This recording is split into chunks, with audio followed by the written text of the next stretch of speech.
Alright, so share ko lang sa inyo guys, ang keyboard na nito sa table ko is the Nufi Air 60 Lenovo Go Wireless. Alam ko tatanungin nyo kasi yan.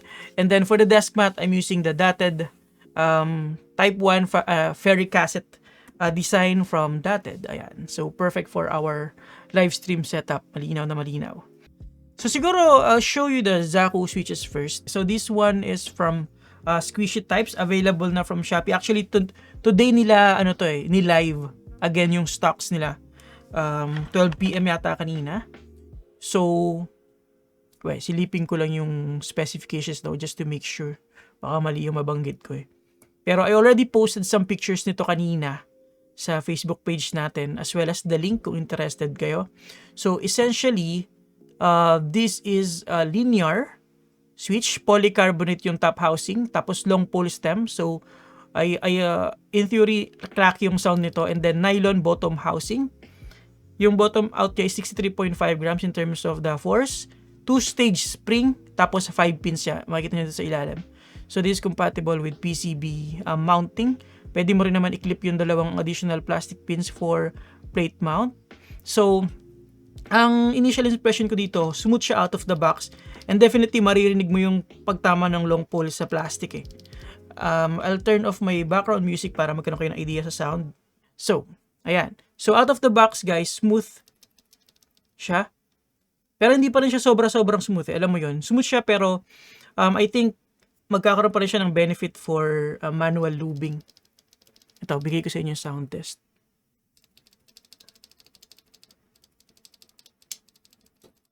So, naririnig niyo ba yung bottom out na tunog? Ayun o. Clacky talaga yung sound niya. So, open lang natin yung Zaku para makita niyo lang yung construction niya. Natin. Gusto ko makita yung 2-step spring. Ayan. Uy, ang haba nga ng spring, tas 2-step nga siya. Syempre. So, unahin natin yung spring just to give you guys an idea. Ayan siya. So, ang bottom out force is 63.5 grams. So, medyo mabigat siya compared to other linear switches. Now, let's see the bottom housing. The bottom housing is a nylon bottom housing. So I believe these are unlubed. So walang lube to.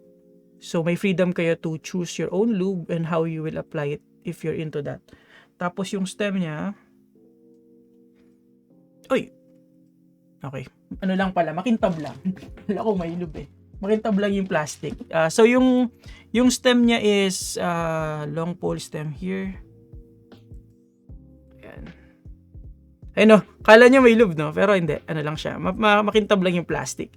Naloko din ako ng konti, pero walang lube yan.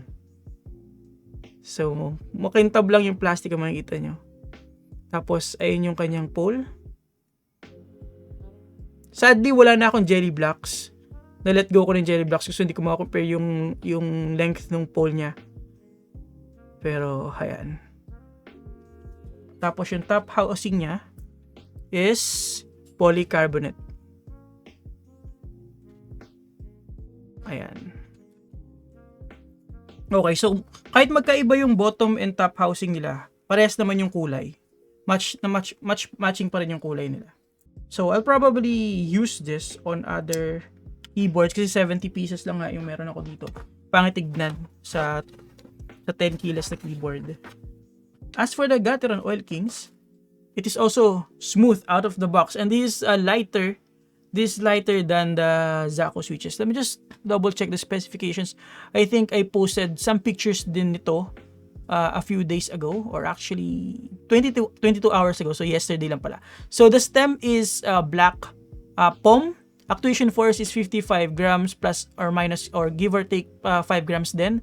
So mas lighter siya sa Zaku. Bottom force, bottom force 65 grams. Pero parang mas light siya eh. Hold on. Let me just double check. Tingnan natin kung ano yung mas light sa kanilang dalawa. Yup. Mas lighter yung Gateron Oil King.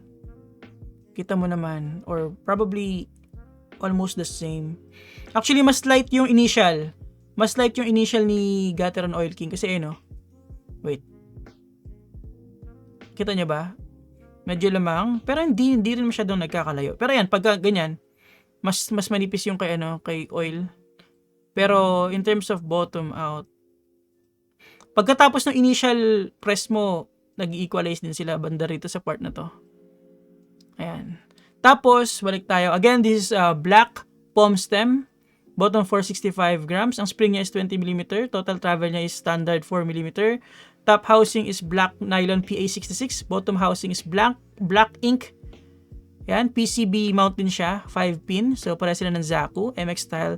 Stock is factory lube. So, yun yung difference kay Zaku. This one is lube na. So, mas smooth siya out of the box. And it's also not clacky kasi hindi naman siya long pole. I'll give you guys a quick sound test right now.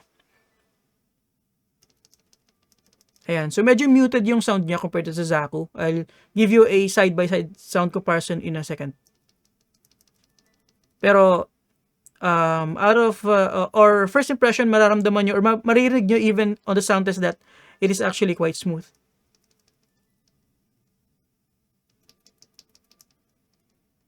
Okay, so in side-by-side with the Zaku switches.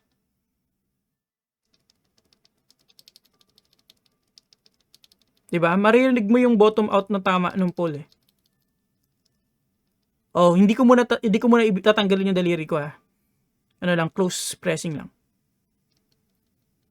Still, we still have some sounds from the Zaku. The Gateron pretty much silent. And then of course,